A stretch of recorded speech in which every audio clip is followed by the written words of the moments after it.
Estados Unidos pretendem esperar para punir China sobre origem do Covid. O governo do presidente dos Estados Unidos, Joe Biden, não tomará medidas imediatas para pressionar o regime comunista chinês sobre uma investigação independente para descobrir a origem do Covid-19, de acordo com o assessor de segurança nacional norte-americano Jake Sullivan. A declaração também foi dada durante sua participação em um programa da CNN, o mesmo, né, que a gente citou aqui na notícia anterior. Sullivan disse que nenhuma sanção imediata será aplicada à China sobre o assunto, ao explicar que a administração do presidente Joe Biden está operando em, abre aspas, duas vias, fecha aspas, como tentativa para descobrir as origens da Covid-19, o que inclui uma avaliação da Comunidade de Inteligência dos Estados Unidos, a IC, ordenada pelo presidente com prazo de 90 dias, e uma investigação internacional liderada pela Organização Mundial de Saúde. Bom, em primeiro lugar, esse negócio de investigação pela OMS só pode ser uma piada com a nossa cara, né? Só pode ser uma piada com o povo americano, uma vez que a investigação que matou durante um ano, que acobertou durante quase um ano as origens do coronavírus, veio da própria OMS, que mandou como, apesar dele ser britânico, tem o laboratório dele nos Estados Unidos, né, na EcoHealth, mandou o Peter Daszak como observador das Nações Unidas, o mesmo sujeito que financiava o laboratório de pesquisa de Wuhan. Então, o sujeito que financiava a pesquisa foi lá investigar para ver se a pesquisa que ele financiou tinha sido a causa da origem do vírus ou não. Esse mesmo sujeito que estava assinando carta no Lancet, aliás, redigindo e pedindo para colegas assinarem carta no Lancet para matar a origem da teoria do coronavírus e mandando e-mail para o Dr. Fauci, que veio a público, agradecendo a ele por ele ajudar a cobertar o laboratório que ele financiava, né? Que eles financiavam, o Dr. Anthony Fauci, através da empresa do Peter Daszak. Então é essa OMS que o Joe Biden espera que conduza uma investigação, coordene uma investigação. Do que é isso? O que está acontecendo? Isso é um escárnio com o povo americano. Esse é o primeiro ponto. Segundo ponto, está correto o presidente Joe Biden ao dizer que, para dizer quais são as sanções, o que o mundo vai fazer, etc., etc., há necessidade de um relatório produzido, de preferência com a comunidade internacional, mas não necessariamente, uma vez que, como eu acabo de dizer, a OMS foi completamente descredibilizada ao longo desse processo da pandemia, foi uma das instituições que mais perdeu credibilidade no mundo. Mas há necessidade de uma investigação mais completa, de um relatório mais robusto, para se ter ideia de qual é a dimensão do que aconteceu. Mas alguns dados são inequívocos. Algumas informações já são inequívocas. Não há mais dúvida de algumas coisas. Não há mais dúvidas de que a China mentiu em janeiro, dizendo que não havia transmissão de humano para humano quando eles sabiam. Não há dúvida de que a China destruiu os registros do laboratório de Wuhan. E, bom, se destruiu, você não tinha nada a temer, porque em setembro eles já estavam... Setembro de 2019. Lembra? Os primeiros casos que se tem oficialmente noticiados são de janeiro e fevereiro de 2020. Tem alguns que falam de dezembro de 2019. Em setembro eles já estavam destruindo os registros do laboratório de Wuhan. Por que não permitiram acesso completo às instalações, aos arquivos, às pessoas, aos funcionários? Por que calaram todos os cientistas que ousaram falar contra? Tudo isso que eu estou falando não é opinião, tudo isso é fato. Não precisa de mais investigações para saber disso. O que se precisa de mais investigações? Para ver se, de fato, esse vírus, da maneira que foi, de fato surgiu com manipulação artificial de ganho de função, que eram estudos que estavam sendo feitos no laboratório de Wuhan, ou se foi uma mutação acidental, o que parece mais improvável nesse momento, mas mesmo assim dentro do laboratório. Se as pesquisas estavam sendo conduzidas na parte do laboratório de Wuhan, que os idiotas do Fantástico não sabem verificar, não sabem nem ler o Wikipedia, para ver que uma parte do laboratório, sim, tem nível 4, né, o tal do BSL 4, P4, BSL P4, cada um chama de um jeito, mas o nível 4 de proteção, ou se aconteceu, porque dentro do laboratório também há nível 3 e há nível 2. Uma parte imensa do laboratório tem só nível 2 de segurança, de biossegurança. O nome correto é de biossegurança. Nível 2 de biossegurança, que alguns dizem que equivalem a um consultório médico local, um consultório de dentista. Será que esse tipo de pesquisa estava sendo conduzido no nível de segurança 4 ou no nível 2? Ora, por que essa informação é importante? Porque tem outras coisas que precisam ser descobertas. Se isso estava acontecendo na área de laboratório, no nível BSL 4, é muito improvável, dado o nível de segurança que você precisa ter para ter um nível de segurança 4, que este vazamento tenha sido acidental. É muito improvável. Se for no nível 2, é provável e plausível. Se for no nível 4, então, talvez esse vazamento não tenha sido acidental, talvez tenha sido intencional. O que se conecta com o que também precisa ser investigado, que é, já que se sabe, e existe um memorando do senador Marco Pompeo, na verdade um fact sheet, uma folha de fatos de janeiro de 2021, 15 de janeiro de 2021, o secretário de Estado americano ainda Mike Pompeo, ou seja, ainda no governo Trump, ao apagar das luzes, ele solta um relatório onde ele fala das ligações do laboratório de Wuhan com as forças armadas e as forças de defesa chinesas. Então, essas investigações já tem muita coisa que se sabe, já tem muita coisa que se sabe sobre o papel da China e sobre a culpa da China nesse processo, e estas coisas já são muito mais passíveis de sanções do que, por exemplo, o fato do Putin ter envenenado um opositor. Que, claro, é horroroso, mas qual o impacto disso para os Estados Unidos? Versus uma pandemia que foi dolosamente, no mínimo, escondida, criada, acidentalmente ou não, mas criada na China, e no mínimo escondida do mundo, a tempo de que o mundo pudesse tomar medidas que poderiam ter impedido essa tragédia, pela China. E talvez,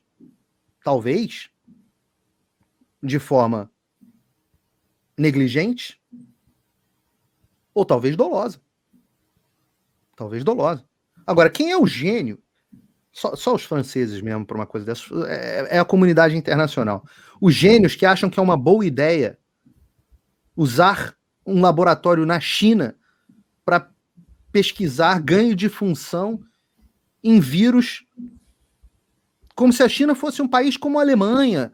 Esse que é o problema. O problema está na comunidade internacional.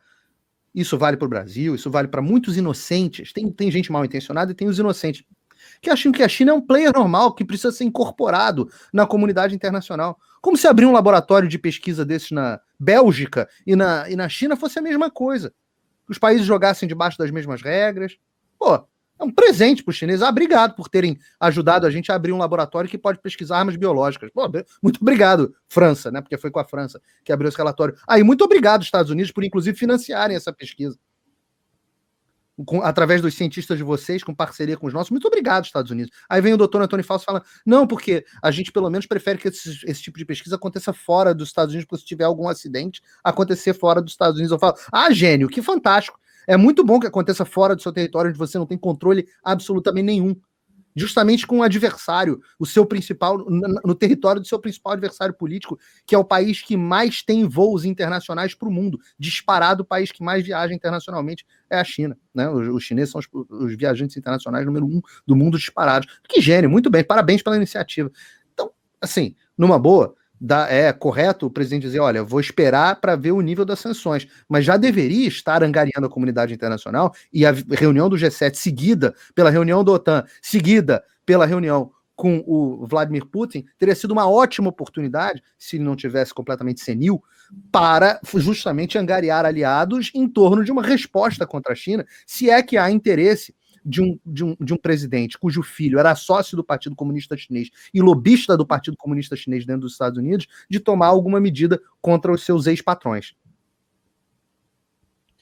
Pois é, de fato. Posto dessa forma, né, não faz o menor sentido, né, Paulo? Como é que você faz? É como você fazer sei lá, experimentos nucleares no Irã. Pois é, exato. Vamos fazer aqui, ó. Vamos fabricar aqui, vamos fazer uma convênio aqui com o Irã, né? O convênio com os talibãs para você ver como é que se faz com um bom colete explosivo. Pois é. É um país como qualquer outro. Né? É um país como qualquer outro. É um player na comunidade internacional. E aí, como faz é um muito dos nossos comércio... principais parceiros econômicos. Exato. Como compra muito, né? Você ainda fica refém. São os nossos principais parceiros comerciais. Eu falo, que tragédia que a gente tenha deixado a nossa economia. Esse é o problema dos liberais, que só sabem tratar a economia como se fosse eficiência de mercado. Claro que uma economia liberal gera uma maior eficiência da alocação dos fatores de produção, especialização. Claro que mais comércio gera mais riqueza. Isso tudo é fantástico. Só que o problema é que se você só enxergar a economia e não enxergar a economia dentro de um complexo de instrumentos de poder, aí você está fadado a fracassar. Óbvio que você está fadado a fracassar. Se você for enxergar, por exemplo, a economia simplesmente como alocação eficiente de recursos, não faz nem sentido os Estados Unidos gastarem 700 bilhões por ano de dólares por ano em defesa. Não faz sentido nenhum. Existem outros gastos mais eficientes. Investimentos que dão mais retorno na economia. Meu querido, só que economia é uma coisa. Por isso que é importante a forma como o americano enxerga os tais dos instrumentos de poder, né? O DIME, eu sempre falo disso: diplomacia, informação, militar e economia. São quatro. A gente chama de doutrina DIME, né? DIME é aquela moedinha americana, mas são 4 vertentes de instrumentos de poder. A economia está inserida dentro desse contexto. Então, se você for pensar só na economia, então qual o problema da China de mandar todas as fábricas de insumo de remédio para a China? Qual o problema de usar a China para também insumos de produção de vacina? Qual o problema de você mandar para a China? É tudo mais barato lá, eficiência de recursos. Qual o problema de toda a indústria siderúrgica estar na China? Qual o problema da China hoje ser a maior produtora de navios do mundo? Qual o problema? Eficiência de recursos. Vai ser mais barato, as pessoas vão ter navios mais baratos, os chineses enriquecem, fazem troca com os Estados Unidos. Qual o problema dos Estados Unidos terem déficit comercial com a China?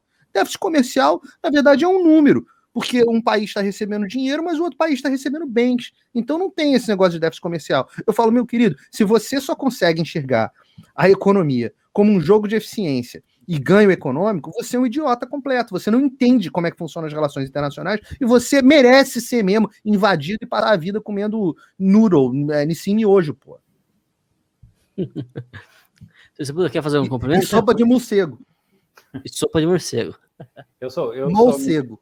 Essa é a diferença dos americanos para os chineses. De um modo geral, os americanos querem ganhar dinheiro. Os chineses querem ter poder. Os chineses querem ter poder, pô. Então, ganhar dinheiro é um instrumento de poder, pura e simplesmente. Essa preocupação dessa galera, do Xi Jinping, etc., é só ter dinheiro. Eles já têm um poder infinito, claro que eles são bilionários, etc., mas é tudo caminho para os caras ganharem influência. Você sabe quem sabia fazer isso bem? Partido dos Trabalhadores. O Partido dos Trabalhadores tem a mesma mentalidade. Genuíno. Esses caras tudo. O cara era, presidente do PT falido, quebrado. Esses caras todos quebrados. O único que ganhou dinheiro mesmo, a gente olha o Petrolão, o único que ganhou dinheiro mesmo foi o Palocci. Você pegar o próprio Lula. Como diz o Eduardo Paes, aquele sítiozinho numa merda de lugar que parece Maricá, né? O sítiozinho de Atibaia, que é uma porcaria. Se for comparar com os bilhões que esse cara roubou. Você vai comparar o apartamento do Guarujá, vocês me desculpem, eu sei que algumas pessoas são mais humildes, olham aquele apartamento do Guarujá, etc, etc.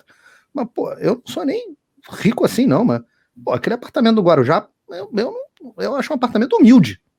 Juro pra vocês. O triplex. Você vai olhar não, por quê? Porque o negócio desses caras, meu irmão, é poder. Bilionário, né, Paulo? Independente se a pessoa que tá me ouvindo tiver dinheiro ou não, isso não vem ao caso. Um possível bilionário. Claro, pô! Né? Então, olha só o orçamento da União. O que foi o Petrolão? O tamanho do roubo que foi esse troço. O tamanho do roubo. Uma coisa inimaginável. E você vai olhar o triplex no Guarujá, de novo, eu não tô querendo ser desrespeitoso aqui com os espectadores e tal. Às vezes a pessoa pode morar numa casa mais humilde e achar aquilo um palácio. Mas eu garanto a você, se você for olhar a casa de alguém que tem dinheiro, não tô falando de alguém que tem dinheiro bilhão, não. Eu tô falando que você for olhar um cara aí, um apartamento aí um cara que tá ali, bem de vida. cara que tá bem de vida. Aquele apartamento não é um apartamento. Você tá minimizando o roubo do Lula? Não, eu não tô. Eu só tô mostrando para você o seguinte: a preocupação número 1 desses caras nunca foi essa do dinheiro. Essa é a preocupação da gente que é trouxa, que quer ganhar dinheirinho. O cara do dinheiro mesmo era o Palocci, Cabral. Cabral roubava para ganhar dinheiro, pô. O Eduardo Cunha roubava para ganhar dinheiro. Esses caras têm conta na Suíça. É outra mentalidade. Agora, você pega José Dirceu. José Dirceu ficou em dificuldade financeira. Isso é sério, não tô brincando. José Dirceu ficou em dificuldade financeira. Genuíno. Porque esses caras é tudo poder, meu amigo. Os caras trabalham para ter poder. A quantidade. Você via para onde ia o dinheiro? Você olha, pode olhar as donações todas. Ia tudo para financiar instrumentos de poder, financiar campanha, financiar compra de votos, financiar tudo uma estrutura de poder. E o dinheiro é só um meio. E eu estou falando isso porque é o que a gente tem de comunismo no Brasil, né? A mentalidade dos soviéticos também era essa, e a mentalidade do Partido Comunista Chinês também era essa. Também é essa. O dinheiro é um meio. O fim não é dinheiro, o fim é poder.